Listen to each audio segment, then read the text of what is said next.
Hi, welcome to Off Court Cuts with myself, Greg Rusedski, and Kevin Palmer from Tennis 365. Ashley Neves, the tennis mentor, usually is with us, but today he's on the courts coaching. We just want to reflect on that women's final. Boy, was Rybakina good. I mean, Sabalenka one set all, up a break in the final set, and you're thinking, okay, she's going to win the title against the strong hitting, the aggressiveness from the back of the court, being able to dictate Sabalenka with few players can do, and that serve. It's the best serve in the women's game. She's just won her second major, her first Australian Open.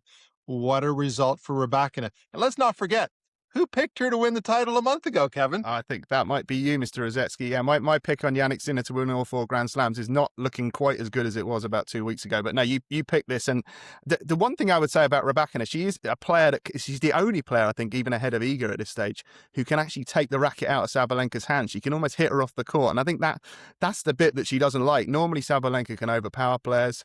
She can take them from side to side. She can use her strengths. But with Rybakina, it's almost like she can neutralize them. And that serve, as you say, wow, what a weapon that is. And I also wonder, Greg, you might have a view on this. We've seen Sabalenka last year, Maddie Keys in the Australian Open final. Should have won that match probably and lost it. French Open, Coco Gauff lost that one when she could have won. Has she got a bit of a mental block almost? Is there scar tissue there now in Grand Slam finals? And when she got to the point today in that third set where you thought, wow, Sabalenka's running away with this, again, she let it slip. What are your thoughts? Yeah, no question about it. I mean, last year she was by far the best player on the planet. It was almost like a redemption when she won the US Open. It was like, okay, you should have won down under in Australia. You should have won in Paris. You didn't. You got tight, you got nervous, you couldn't put the hammer down. And players see that. So they know if they're down a break in the final set, or even if she's serving for the match, you're still in there with a chance. But I've got to look at this one and say Rybakina won this one. If I look at both players, the serve definitely goes to Rybakina, first and second, by far better. Forehand, both have huge forehands. You can go either which way you like, but the backhand side from Rybakina is definitely better. The movement, you go with Sabalenka, and Rybakina, she just had that little bit more belief to push through, and everything she went through the first 6 months of the year, I think, has put everything in place to make this run.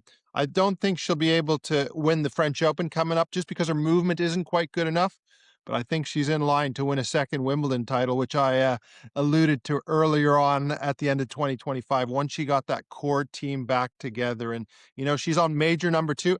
I think this will be the big rivalry because both women have fantastic games. Sabalenka has more personality. Rybakina is the quieter of the two and just lets her tennis do the talking. I just feel that we're looking at the other players now, as you say, these two appear to be the big two now for this season. And I'm looking at Rybakina and thinking she could definitely win 2 or 3 slams. As you say, the French Open, I don't think on clay that surface is going to help her movement. But the ground shots are so strong. The mentality seems to be strong as well. There's been times where she kind of looked a little bit nervous at the back end of matches, but today she held it together really well. And the celebration at the end, Greg, I don't know, when you win a Grand Slam, you want to jump up and down and sing from the hills. But she doesn't seem to want to do that. But she won at Wimbledon. It was almost like she didn't know she'd won. And today was very understated again, wasn't it? Well, that's her personality. She's being her authentic self. And what a way to finish with that ace out wide. Perfect timing. Everybody's thinking, okay, she's serving for it 5-4. Sabalenka wins the opening point, goes to 30 all, but she just stays calm, composed. That is her biggest strength. Does it win her a lot of fans because she's so reserved? I think the tennis does. The personality, we just don't know her well enough. We've got to know more about her. And I think she's got everything to be a superstar, but we've got to know the personality more if she's not just going to be known in the tennis circles, but outside of them. So, like, if I look at Sabalenka, my daughter's not into tennis like I am, but everybody knows Sabalenka just because those TikTok dances, her personality, her athleticism, her outspokenness, her personal life, all those things add the dimension that people want to know more about her. But what a final. Very much enjoyed it. But we got to get on to tomorrow's final, the one Wow. everybody's been talking about. Will Djokovic win his 25th major? Will Carlos complete the set of winning all 4 majors at such a young age? His first Australian Open final. Djokovic has never lost in a final. He's 10-0. I mean, this has everything there. And, I looked at one stat which just shocked me. When Carlos Alcaraz was 1 year old, Djokovic was playing his first Australian Open at 18. I mean, that just shows you how great Novak is. And I saw that you looked at some of the tactics that Djokovic used against Sinner. Could you go into more detail of what you were talking about and what you saw?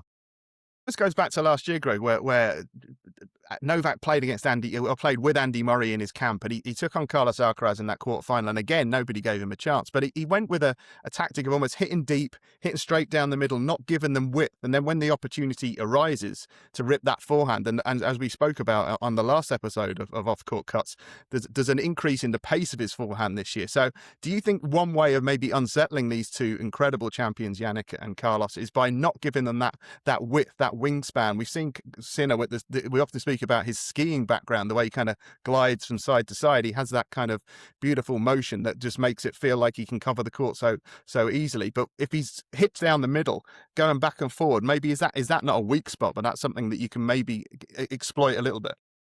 Well, I think there was the year he won the Australian Open against Rafa, where Rafa was by far playing the best tennis. He used the same tactic against him. He went straight down the middle, and then once he got the ball he wanted, he went into space rather quickly. I think there's a combination. The forehand speed is up this year. Technically, he's hitting it harder. I think one thing that's going to be key for Novak, he has to serve exceptionally well. And the nice thing is, Alcaraz doesn't return quite as well as Yannick Sinner. So he will have this tactically down what he needs to do. The question mark for me, will he physically be strong enough to go back to back against Sinner and Alcaraz? Alcaraz is 23. Yes, he was throwing up. Yes, he was cramping, but you're like an elastic. You bounce back. And that's why, to me, this is one of the most intriguing finals we've had in a long time. Tactically, Novak will know exactly what he needs to do. It'll be interesting because Sammy Lopez has done a great job throughout these championships so far. But here's the ultimate test for him. Can he beat Novak in the finals of his most successful slam? Will he get the tactics right? Will he find the solution? If he does, no more talk about Juan Carlos Ferrero as well. But also, let's look at last year's last three matches they played. Novak has won two of the three matches apart from the one at the US Open. So I think Novak's feeling pretty good. And as you say, Kevin, he beat him last year in Australia. And I can't wait to see where the crowd's going to go because there's a huge Serbian population in Australia. They're going to be noisy. They're going to be loud. And if I'm sitting there as a neutral, I want to see 25 majors. I want to see Novak win the title because, he's the GOAT, but the most for men's or women's in singles is 24. I want to see a quarter of a century. That's like an unbreakable record, I think, if that happens. It's kind of like Rafa's 14 at Roland Garros or the French Open, whatever you want to call it. That is something that's not going to be broken. And if Djokovic gets to 25 at 38, I think he's the greatest sportsman or sportswoman alive if he accomplishes that tomorrow. So, do you know who's going to be sat in the front row as well? Rafael Nadal is going to be there watching this. So we all know he's going to be supporting Carlos, I'm sure. But you won't want to see his old rival get to 25. But I agree with you, Greg, that in terms of that all-time great sports person, man or woman, we've got Tiger Woods, we've got Muhammad Ali, we've got these kind of icons of sport. But Novak absolutely has to be up there now, doesn't he? I mean, would you, even if he doesn't win tomorrow, I think he's right up there. But this would put him on a nuclear level of amazement, wouldn't it? Well, I think it puts him on a level above the rest. He's already in that category. You can put him with Messi, you can put him with Tiger Woods, you can put him with all those icons of the game. But to win a major at 38 years of age, it's a sport where you're doing it individually. And you've got to think about Novak is the commitment he has. He's also stood up for his beliefs. You might not agree with everything he does. He said, I'm not taking the COVID vaccine.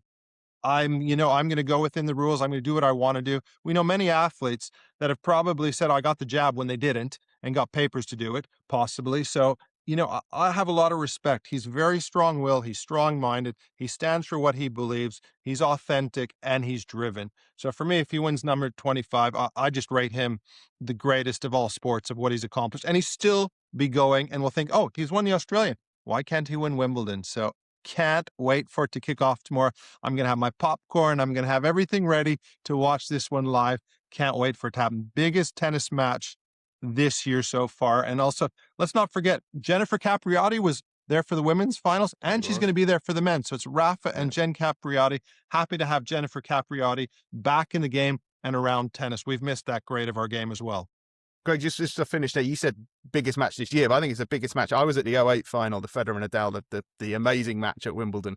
The 2012 final, maybe Nadal Djokovic in Australia, but this feels like with the 25 for Novak, with Carlos is going for the career slam. I mean, this feels really special, doesn't it? I mean, we haven't had too many tennis matches like this in the sport, No, really, in the history of the sport. no, we haven't, but for it to be a great match, it has to go the distance. It has to be a classic. So every match you mentioned was a classic. It was a five-setter. To me, the best match I've seen live was last year's Roland Garros Yeah, finals, amazing. Sinner Alcaraz. So the hype is there to be possibly one of the great matches, but it has to go the distance. There has to be drama, maybe match point saved, something happening like that for it to go in that category. But no matter what the results, this is exactly what the tournament needed. As in today's final, in the women's, we needed a three-set match. We finally got drama. In the men's, it really got electric in the semifinals, and we want to see another five-set epic, a great match. And I want to see history made from Novak Djokovic breaking the all-time record for most slams in singles. So can't wait to Agreed. see it. What's your prediction, Kevin? Who are you nudging towards for this one? I think I'm going for in my head. I'm thinking Carlos in four, but I mean, I'd love to see Novak do it. And I'm a big fan of Carlos Alcaraz. My daughter is especially a big fan of Carlos Alcaraz. But to see that 25th Grand Slam, I didn't think it was going to happen. I certainly didn't think he could beat Sinner, Alcaraz back to back. If he does it, the most remarkable achievement of Novak's career, I would say, and that's a statement and a half given what he's achieved. But I just think, yeah, I'm thinking Carlos in four. Just the age thing. Can Novak recover from that grueling match on Friday? Not sure, but it'd be. I mean, what a match! I can't wait to see it. Yeah, well, I'm not going to give a prediction at the moment. I'm just going to watch it and enjoy it because, I'd love to see Novak win just because of his age and what he's accomplished. But I'm just going to enjoy it like everybody else tomorrow. And thank you very much for joining us on Off Court Cuts. Join us tomorrow. We're going to review the finals and we'll have our weekly show on a Monday. So thanks again for joining us.